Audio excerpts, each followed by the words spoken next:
দেশে যখন স্বৈরাচার বিরোধী আন্দোলন তুঙ্গে, তখনই 1988 সালে হঠাৎ দেশের বিভিন্ন বড় শিক্ষা প্রতিষ্ঠানে খুনের রাজনীতির সূচনা করে শিবির।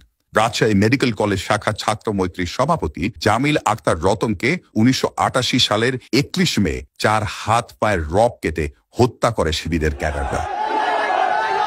এর মধ্য দিয়ে রক কাটার রাজনীতির সূচনা করে জামায়াত ইসলামের এই ছাত্র সংগঠন।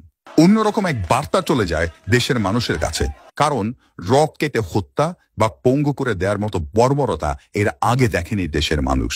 88-র 24 সেপ্টেম্বর সিলেটে শিবিরের হামলায় প্রাণ হারান প্রগতিশীল ছাত্র আন্দোলনের 3 কর্মী তপন, মুনির ও জুয়েল।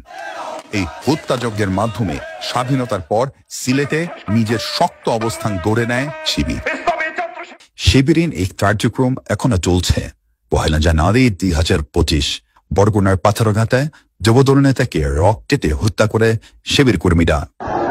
18 ফেব্রুয়ারি 2025 খুলনা প্রকৌশল ও প্রযুক্তি বিশ্ববিদ্যালয় কুয়েটে বৈষম্য বিরোধী ছাত্র আন্দোলনের ব্যানারকে অপব্যবহার করে ফর্ম বিতরণের অভিযোগে ছাত্রদলের নেতাকর্মীদের উপর অস্ত্র নিয়ে হামলা চালায় শিবির। এই হামলা থেকে রক্ষা পায়নি সাধারণ ছাত্ররাও।